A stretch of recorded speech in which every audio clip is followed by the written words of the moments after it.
पहली बात। और उससे पहले जो सबसे इम्पोर्टेंट बात यह है कि महाराज की मोक्ष तिथि, उससे हमें क्या। महाराज तो मोक्ष चले गए, हम तो इधर पड़े हुए हैं। मेरा ऐसा विचार, मेरा मतलब जो जनरल विचार दिमाग में आया, जो आपके सामने रखना चाह रहा था कि मोक्ष तिथि से हमें क्या लेना है ये, और हम एज ए जीव हमारे लिए क्या रिस्पॉन्सिबिलिटी है। ये दो चीज़ों पे मेरा मन था कि कुछ प्रेजेंट किया जाए।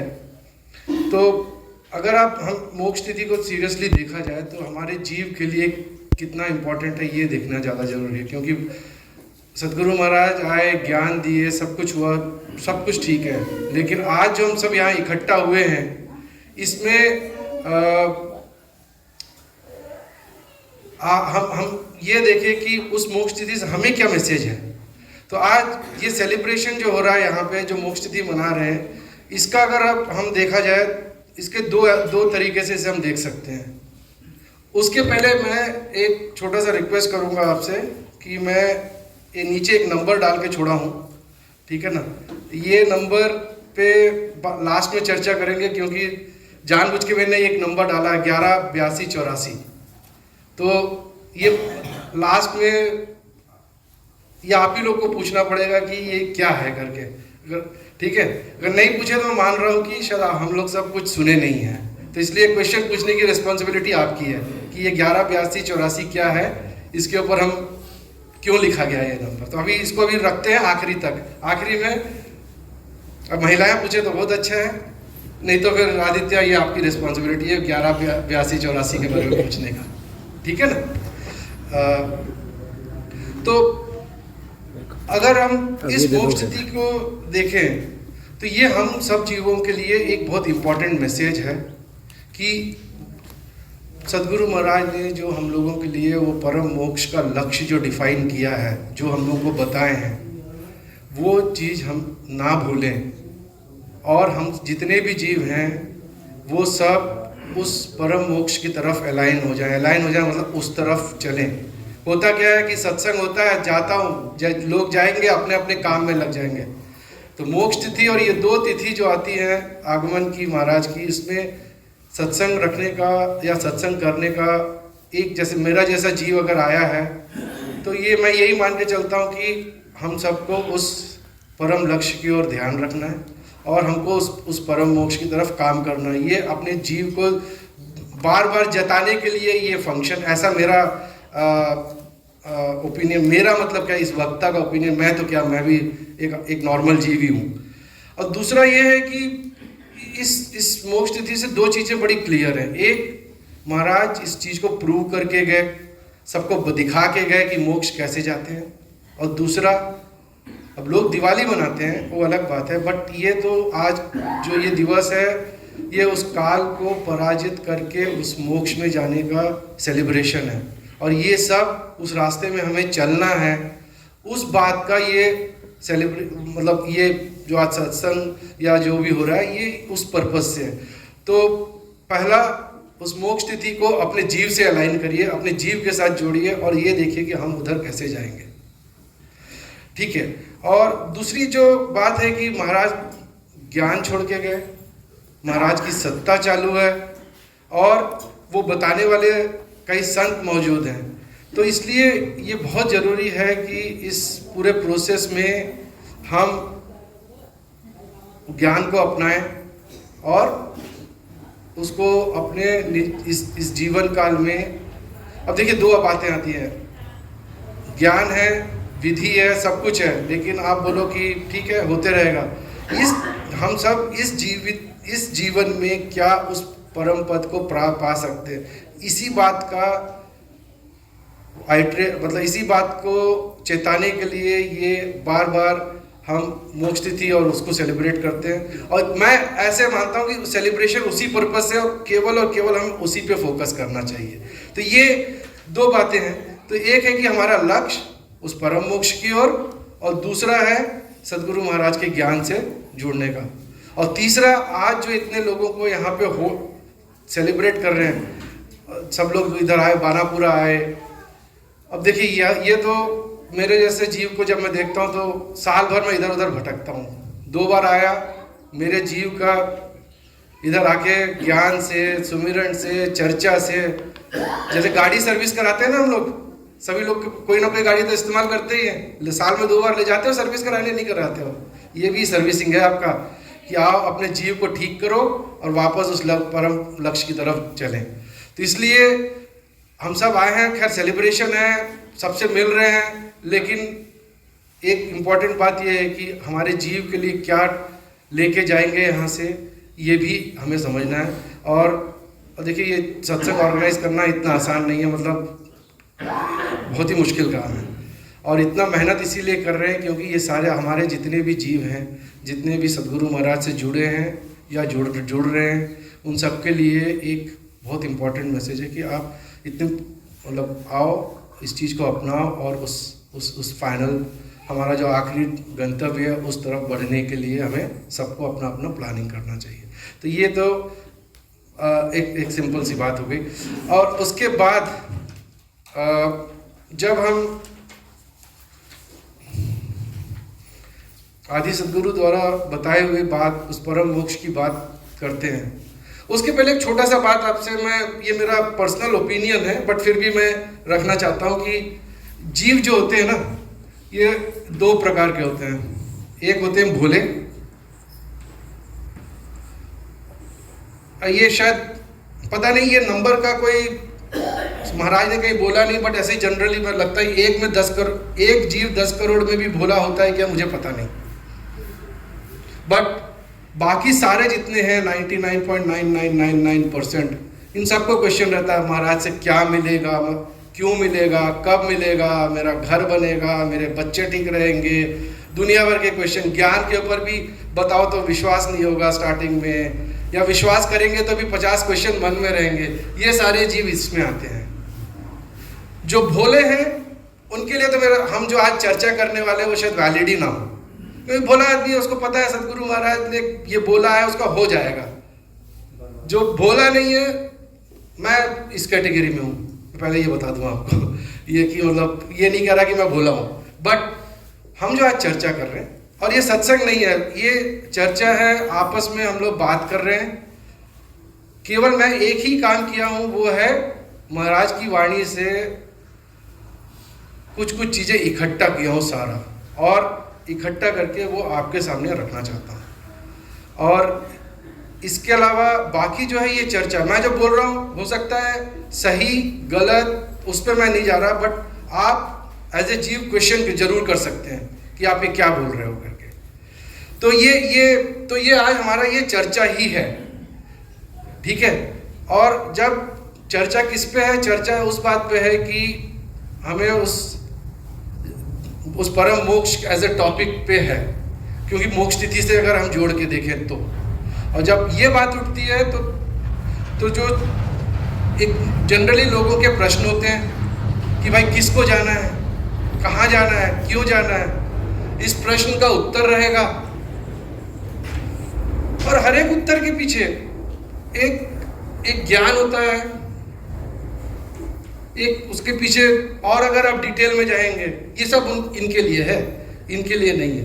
ज्ञान होता है, उसके पीछे विज्ञान होता है, और उसकी कोई प्रक्रिया होती है। तो उस हिसाब से अगर देखें, अगर हमें उस परम मोक्ष की बात कर रहे हैं, तो 3 बातें जो हमेशा आता है कि किसे जाना है, तो नेचुरल आता है हमारे जीव को जाना है। कहाँ जाना है, उस परम मोक्ष में जाना है। कैसे जाना है, कौन हेल्प करेगा, कौन सहायता करेगा, तो हम सदगुरु महाराज के शरण में हैं तो वो सहायता करेंगे। ये 3 बातें, इसमें कोई वो तो नहीं है। और हर एक चीज में, इस चीज में एक इम्पॉर्टेंट बात यह है कि हमारे जीव का बहुत बड़ा इम्पॉर्टेंट रोल है। सदगुरु महाराज का ज्ञान है, उस सत्स्वरूप का विज्ञान है, सदगुरु महाराज भी हैं, लेकिन हम अगर नहीं हैं तो बाकी सब चीज का कोई मतलब नहीं। हम मतलब उस जीव का, तो इस जीव को भी कुछ सांसारिक, कुछ आत्मिक और अपनी खुद की हमारी कुछ रिस्पॉन्सिबिलिटी, वर्ड को क्या बोलोगे हिंदी में, जिम्मेदारियां हैं, ठीक है। तो हम अपना जिम्मेदारी पूरा करें, कैसे करें, हम ये एक बहुत इंपॉर्टेंट एस्पेक्ट है और ये एक बहुत ज़रूरी चीज़ है। बाकी तो है सदगुरु महाराज का ज्ञान, सदगुरु महाराज की मेहर, सब कुछ है। तो आज का जो चर्चा का हम विषय ले रहे थे, यही सोच के लिया कि हमारे जीव का एक उत्तरदायित्व है, और वो उत्तरदायित्व क्या है, ताकि हमें सदगुरु महाराज का ज्ञान भी मिले, विज्ञान भी मिले और हम उस मोक्ष की तरफ जाएं। तो ये सोच के ये आज का जो चर्चा का टॉपिक रखा था, वो हमने रखा था कि निजमन का होगा, क्योंकि निजमन आपके जीव के साथ एसोसिएटेड है, लगा हुआ है। तो इसके ऊपर हम पहला वो चर्चा करेंगे, और इस प्रोसेस में कुछ बातें बस ये था कि सबको पता होंगी, उसमें कोई दो मत नहीं है, बट अगर हम निजमन की बात कर रहे हैं, उसके पहले थोड़ा अपने जीव को देख लें और उस सत्स्वरूप को देख लें और सदगुरु को देख लें। ये तीन एस्पेक्ट, क्योंकि हमारे ज्ञान में ज़्यादा बातें नहीं हैं कि हम इधर उधर की बातें घुमा घुमा के करें।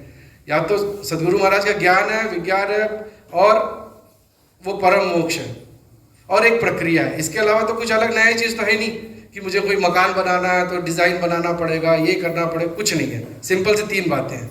तो हम थोड़ा सा अपने जीव के बारे में भी समझते हैं, और उसके बाद थोड़ा सा सत्स्वरूप का बेसिक्स लेके चलते हैं, और उसके बाद फिर हम क्या करेंगे कि सदगुरु महाराज ने निजमन पे कहाँ कहाँ क्या क्या बातें कही हैं, इसको समझने की कोशिश करेंगे। क्योंकि ये बहुत ज़रूरी है कि देखिए, हमारे शब्द मतलब बाकी सब चीज़ें एक साइड, लेकिन हम अपना काम पूरा तैयार करके बैठे तो आप सदगुरु महाराज से डिमांड भी कर सकते हो, कैसे नहीं ले जाओगे मुझे।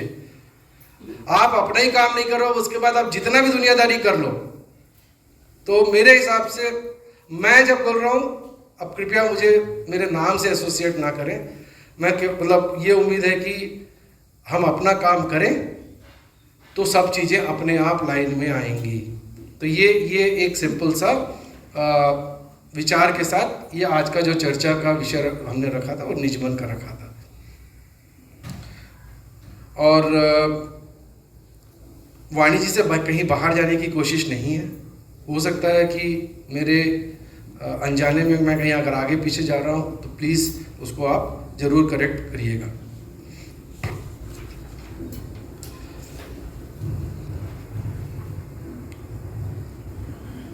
अब जब हम तो अब पहले हम एक काम करते हैं कि अपने जीव के बारे में थोड़ा सा 5-10 मिनट स्पेंड करते हैं, क्योंकि ये बहुत ज़रूरी है कि शब्द कई जगह पे आते हैं।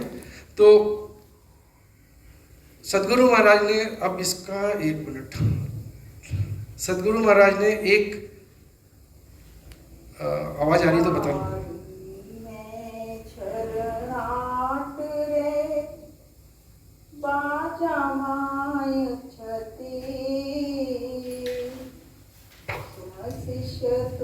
सुख राम के यूं जन में जगदीश। तो इसमें सदगुरु महाराज जो हमें मैसेज दे रहे हैं उस पर जाते हैं। मैं इस साखी को डिटेल आउट नहीं करना चाहता। इसमें सदगुरु महाराज बहुत सिंपल सी बात बता रहे हैं कि दिखा चल रहा है ना, ठीक है ना। थाली क्या है हमारे? थाली जो हम चीज जिसको देख रहे हैं, अगर उसको एग्जैक्ट हिंदी में बोला जाए तो क्या बोल रहे हैं, वो सुव्यक्त चीज है। वैसे ही उस थाली के अंदर सारे राग हैं या जो भी उसकी म्यूजिक है, अलग अलग म्यूजिक निकलते हैं उसके अंदर से 36 और जितने भी म्यूजिक निकले। तो इसमें दो चीजें बहुत क्लियर बाहर आती है कि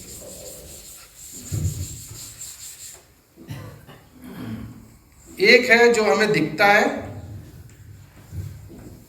और दूसरा है जो उसके अंदर है, जो नहीं दिखता है। इसको आप जो भी वर्ड यूज कर लीजिए, इसको इंग्लिश में हम इम्प्लिसिट बोले, अंतर्निहित बोले, बट बात यह है कि ये दो चीजें हैं। इस बात को हम मानते हैं कि एक थाली को लिया, बच्चा खेलता है, आवाज़ तो करता है वो, तो दोनों चीज़, आवाज़ तो हमें दिखती नहीं है बट है उसके अंदर। वैसे ही कई एग्जाम्पल सदगुरु महाराज ने नॉर्मल लाइफ में भी दिया है। जैसे दूध है, दूध है, दूध है, दूध के साथ मक्खन भी है और घी भी है। अब जो दूध पीता है उसमें से 95% लोगों को ये नहीं पता कि मक्खन कैसे निकलता है, और जो मक्खन खाते हैं उसमें से और 90 लोगों को ये नहीं पता होगा कि घी कैसे बनता है।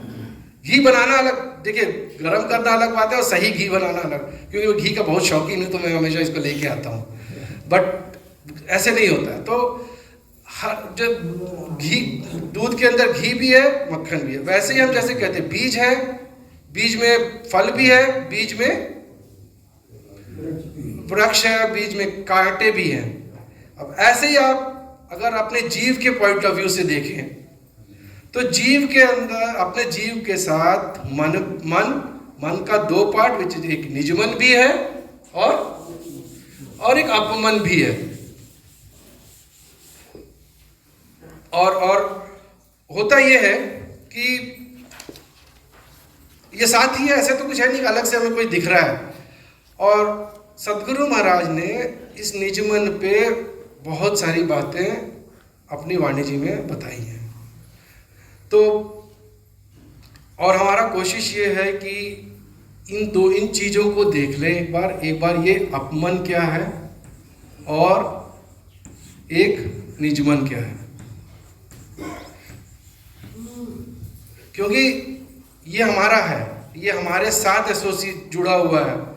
और जब तक हम इन दोनों चीज़ों को समझ के उस सदगुरु महाराज, उस सत्स्वरूप की तरफ जब तक हम नहीं जाएंगे तब तक हमारा काम नहीं होगा। तो जैसे अपमन है, अपमन का प्राइमरी रिस्पॉन्सिबिलिटी क्या है? अपमन जो है आपको सांसारिक चीज़ों में लगाता है। मेरा बच्चा क्या कर रहा है, मेरा बेटा पढ़ रहा है, मेरा बेटा गधा है, जो भी है, या आपको पैसे के पीछे लगाएगा। सब दुनिया जितनी भी सांसारिक चीज़ों के साथ है वो लगाए। क्यों लगाता है? क्योंकि हमारी जो 5 इंद्रियां हैं वो बाहर की तरफ देखती है, अंदर की तरफ नहीं देखती है। जब आपका मन और इंद्रियां बाहर की तरफ देख रही है तो ये आपका अपमन ये उसी तरफ लेके जाएगा, कहीं नहीं लेके जाएगा। और अगर आप उन चीज़ों को क्रॉस करके जब आप अपने अंदर की तरफ देख रहे हैं, जब अपने आत्मा को या अपने जीव को उस आदि सद्गुरु, सर्वात्माओं के सद्गुरु, सर्व सृष्टि के सद्गुरु के रास्ते पे जब चला रहे हैं, तो ये मन जो है, निजमन जो है आपका उस सत्य की ओर लेके जाता है।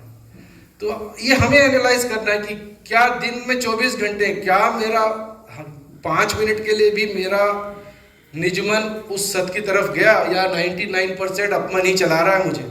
ये हर एक जीव को अपना देखना है। इसमें ऐसे कुछ नहीं है कि मतलब संसार में है, संसार के प्रॉब्लम्स के साथ जीना है, इसमें कोई दो मत नहीं है। बट ये एक बात है कि निजमन जो है वो आपको उस सत्य की ओर लेके जाएगा, जबकि ये अपमन जो है आप पूरे संसारिक चीजों में है।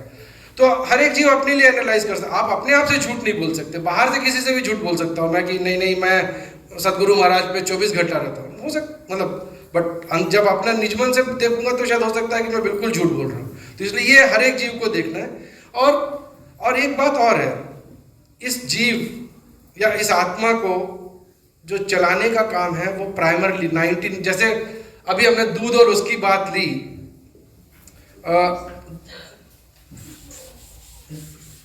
अगर आप दूध का एनालिसिस करते हैं तो क्या होता है, इसके अंदर करीबन, डॉक्टर साहब बैठे हैं तो मैं ज़्यादा उस पर नहीं जाऊंगा, ये करीबन 80+% इसमें पानी रहता है और 12 से 15% तक जो भी आप कह लीजिए प्रोटीन रहता है, जो भी रहता है, कैल्शियम रहता है, सब कुछ रहता है।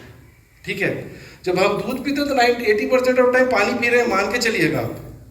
ऐसे ही जब मन के साथ है, जो हमारी आत्मा को चलाने का काम, अगर इसको मैं करूं एसोसिएट अपने अपमन के साथ, तो आप ज़्यादा से ज़्यादा टाइम आपके अपमन से ही ड्रिवन है। और ये इसको ड्राइव को ये किसको चलाता है? ये आपकी आत्मा को चला रहा है। आत्मा बोलिए, जीव बोलिए, क्योंकि ये बहुत मिला मिला के हम यूज़ करते हैं, बट ये आत्मा को। लेकिन जिस दिन इस आत्मा को ये हमारा निजमन चलाएगा, उस दिन आप इधर बैठे होंगे। मतलब उस दिन आप उस सत्स्वरूप की तरफ, उस ज्ञान की तरफ, आदि सद्गुरु की तरफ आप जुड़ेंगे। तो ये एक बेसिक पॉइंट मेरा था कि मन निजमन पे थोड़ा सा हम उसमें डिटेल में जाएं। और उसके बाद जो है हमने बोला था कि दो बातें। एक तो ये हो गई कि जीव के बारे में, जीव का मन है, जीव के मन का भी दो पार्ट हो गया। एक पार्ट हो गया अपमन हो गया, एक हो गया निजमन हो गया। और उसके बाद जब इस बेसिक्स को लेने के बाद अगला अगर हम जाते हैं कि हमें जाना कहाँ है, और परम मोक्ष में जाना है, तो तीन बातें जो सुनी है उसके हिसाब से मैं रख रहा हूँ। मतलब कि एक हमारा हमेशा एक बात आता है सत्स्वरूप ज्ञान विज्ञान, ठीक है। एक हमारा हमेशा वर्ड आता है जगत, एक हमेशा आता है संत। एटलीस्ट आपको, हम सबको ये एक एनालिसिस तो हमेशा, चूंकि हम वो 99.9999% में आते हैं, तो क्योंकि आप बाहर निकलोगे तो आपको मंदिर भी मिल जाएंगे, अलग अलग तरीके की ज्ञान समझाने वाले भी मिल जाएंगे। और जब तक आप इस चीज़ को, इस पूरे सत्स्वरूप विज्ञान को, ज्ञान को निजमन से नहीं देखेंगे, तब तक आप इधर उधर आदमी भटकता जरूर है। तो इसलिए थोड़ा सा इंटेंशन ये था कि 5 मिनट इस सत्स्वरूप ज्ञान विज्ञान पे बात कर लेते हैं और फिर हम जो है आगे बढ़ेंगे। आदित्य थोड़ा टाइम चेक रखना, हाँ, ऐसे ना हो बहुत लेट हो जाए। फिर वापस अपने जीव पे आते हैं, क्योंकि हमारा जो लक्ष्य है वो तो बड़ा क्लियर है कि यही ऑब्जेक्टिव है, इसके अलावा कुछ नहीं है। खाना मिला तो ठीक, नहीं मिला तो ठीक, दवाई मिली तो ठीक, नहीं मिली तो ठीक, बट ये लक्ष्य चेंज नहीं होता है। हमारे हम जितने भी जीव हैं, यही लक्ष्य है पहला। अब एक हमने, और इस पूरे प्रोसेस में जाना किसको है, ये हमारा जीव है, ठीक है।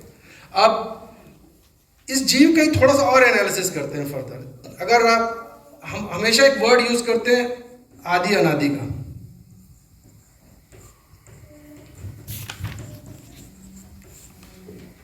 कई बार सुना होगा आप लोगों ने आदि अनादि, आदि अनादि, आदि अनादि। मतलब अगर हम आप ये सोचे, बाकी चीज को जो छोड़ दें, अपने जीव के बारे में सोचे कि जीव आदि अनादि में था कहाँ, तो अगर उस चीज को जब हम उस पे जाते हैं, उस डिटेल में जाते हैं, तो यह जीव जो है कहीं पे पड़ा हुआ था, किसी भी हालत में, पता नहीं। और इस जीव का, चलिए इस जीव को मैं साकारी रूप नहीं देना चाहता था, बट फिर भी जीव पड़ा हुआ, जीव के साथ इसका क्या लगा हुआ था, ये मन लगा हुआ था, प्लस जो 5 विषयों की हम बात करते हैं हमेशा वो लगा हुआ था। और इन सब की क्या परिस्थिति थी, ये सब लगभग शून्य। मतलब क्या है शून्य? मतलब कुछ नहीं, शून्य नहीं होता है। ये सब लगभग, मतलब जहां थे वैसे ही पड़े, बिना, सब जीरो के बराबर थे। ना कुछ था, मतलब ना सुनता था, ना देखता था, ना कुछ करता था। तो वो शून्य अवस्था हो गई मेरे लिए। तो ये मन और ये सब उसके कहाँ थे, ये सब जीरो में थे। और जैसे जैसे टाइम बढ़ा, ठीक है, जैसे जैसे टाइम बढ़ा, जैसे जैसे ये विषय इसके स्ट्रांग हुए, अभी जैसे जनरली होता क्या है, एक आदमी कोमा में पड़ा हुआ है, मतलब शून्य में पड़ा हुआ, हो सकता है वो कुछ सुनने लग जाए तो, या देखने लग जाए, थोड़ा क्या कहेंगे उसको, थोड़ा उठ गया वो। वैसे ही जैसे जैसे ये जीव जब पड़ा था, कोमा में पड़ा हुआ आदमी का क्या दुख है, सुख है, कुछ नहीं है, पड़ा हुआ है, शरीर रखा है, जीव भी पड़ा हुआ है। वैसे ही जैसे जैसे जीव का बाकी विषय स्ट्रांग होते हैं, सुनने लग गया, देखने लग गया, श्वास लेने लग गया, श्वास को फील करने लग गया। वैसे वैसे इस जीव जो है इस परिस्थिति में जहाँ पे इसके सुख नहीं थे और दुख नहीं थे, ये दोनों जीरो थे, यहाँ से धीरे धीरे धीरे धीरे नीचे उतरा। ठीक है, यहाँ पे आके मैं सुनने लग गया, यहाँ आके मेरे को बाकी विषयों का सब कुछ हो गया। तो ऐसे करते करते जीव क्या हुआ, फाइनली इस अगर ये वाले पार्ट को हम निराकारी अवस्था पार्ट बोले तो यहाँ से धीरे से उतर के ये साकारी में आ गया, क्योंकि इसके ये सारी चीजें, मन बलवान हो गया, 5 विषय बलवान हो गए और ये नीचे उतर के यहाँ आ गया। ये तो हमने हमेशा सुना ही है। और यहाँ पे आने के बाद ये जीव जो है सारे, अब हम सारे यहीं बैठे हुए हैं। हम अगर हम सोचे कि पूछते ना भाई, आप शादी करने के पहले पूछते हो खानदान क्या है, वैसे अगर हम अपना आदि में जाके इसको एनालाइज करेंगे तो यहाँ पड़े हुए थे, आज कहाँ पड़े हुए, यहाँ नीचे आके पड़े हुए हैं, बराबर है। और इसके साथ जो है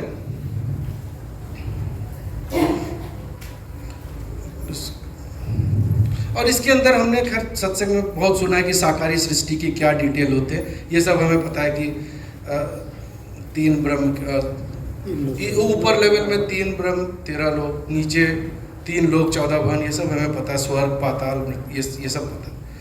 अब उसके बाद अगली बात ये आती है कि ये सारा जो डेफिनेशन है, इसको अगर मैं वापस सिंपल से ड्रॉ करने की कोशिश करूं,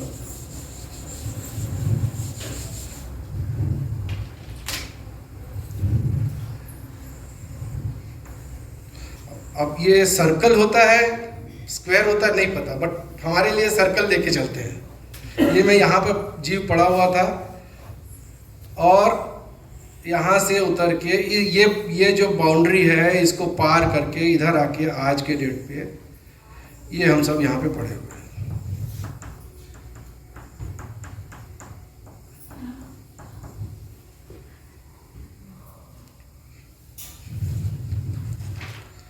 और इस पे भी अगर मैं ये स्लाइड पे वापस आऊंगा, इसमें सदगुरु महाराज ने ये सारा चीज को क्या कहते हैं, इसको हम कह रहे हैं जगत। और इस जगत का जो आधार है वो हम हमेशा कहते आए हैं, कहते हैं ना, ये सच है, ये आदि अनादि से सच है कि इस सभी का आधार जो है ये सत्स्वरूप का विज्ञान है। विज्ञान इस मतलब आप उसको क्या बोलेंगे, वो विशेष ज्ञान है जो इस सभी चीजों का आधार है। ये चौक ऊपर फेंक रहे हैं, नीचे ये पता है कि नीचे गिरेगा, ये तो आपको ज्ञान हो गया।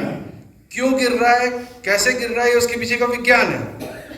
वैसे ही इस सारे आदि अनादि से सब चीज का आधार जो है सत्स्वरूप का विज्ञान है और सत्स्वरूप की कला, ये हमने सुना हुआ है। ठीक है, अब इसी बात को अगर हम आगे बढ़ाएं तो सदगुरु महाराज ने एक जगह पे एक साखी का पाठ उठाया है मैंने, जिसमें सदगुरु महाराज ने कहा, याविद आद अनाद ब्रह्म माया लग कहावे। एक हमने देखा ये सत्स्वरूप का विज्ञान है और सत्स्वरूप की कला है। ठीक है, और इन दोनों और आगे से ये जो हमारा है ये पूरा जगत है, और इसके लिए सदगुरु महाराज ने इसको कैसे समझें, इसके लिए मैंने एक पॉइंट उठाया जिसमें कहते हैं ये आदि अनादि से इस विज्ञान के साथ ये माया ओरिएंटेड जितनी भी है ये हमारा जगत है। इसमें मतलब विज्ञान है तो आधार तो विज्ञान का ही है, लेकिन ये जिस जगत में हम सब हैं ये इसके साथ क्या लगा हुआ है, माया लगा हुआ है। ठीक है, और इसका फिर इस साकारी सृष्टि का सदगुरु महाराज ने समझाया है कि ब्रह्मा जी ने क्या किया, विष्णु जी का क्या काम है, और इसमें जो जीव पड़े हुए हैं उनका हिसाब धर्मराज कैसे करते हैं, ये सब तो हमें पता है।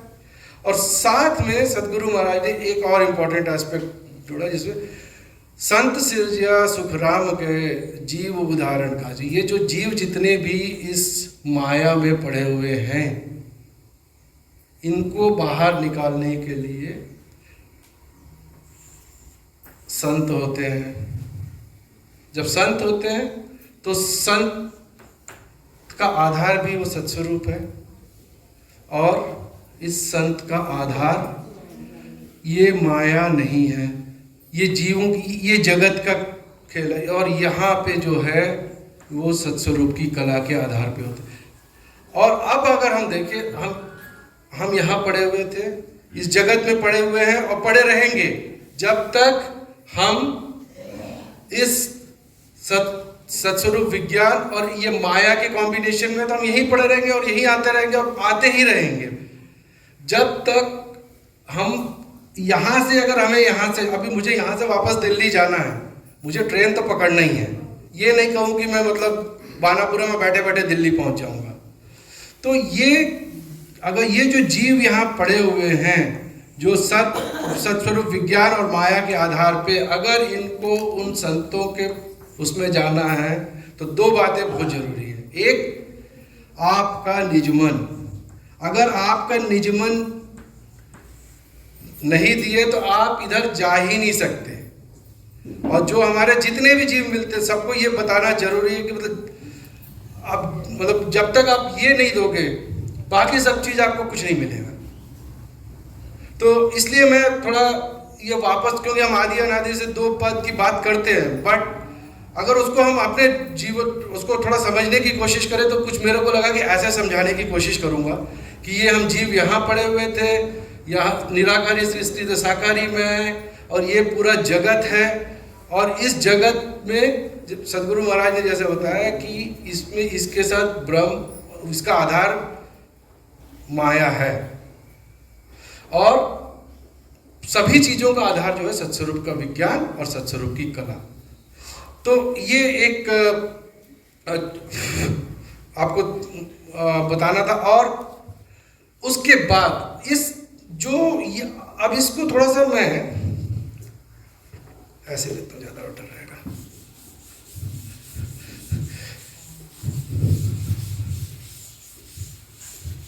इसको अगर हमारा उद्देश्य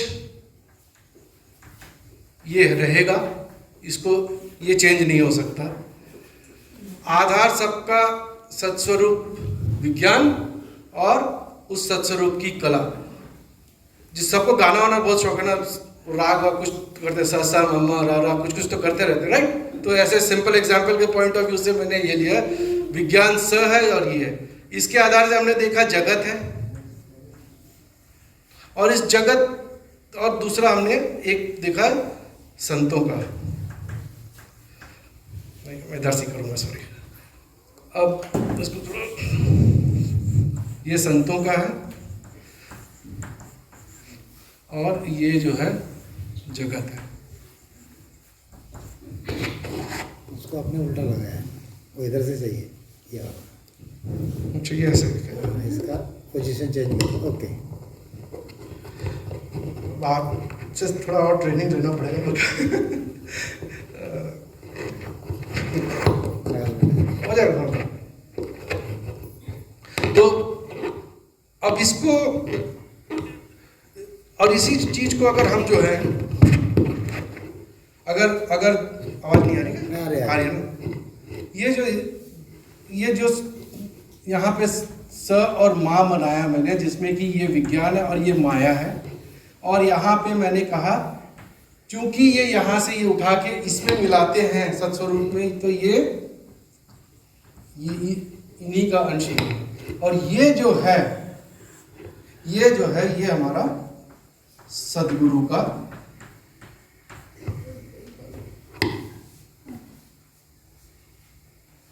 भोजराज भाई, एग्री डिसएग्री, मानते हो नहीं मानते इस बात में? ठीक है, चलो। और अब इस सदगुरु पद में भी एक इंपॉर्टेंट बात और आ जाती है कि सदगुरु महाराज ने कहा है, नहीं उसको दो सिर्फ ऊपर करो, इसको ठीक है। हाँ ओके।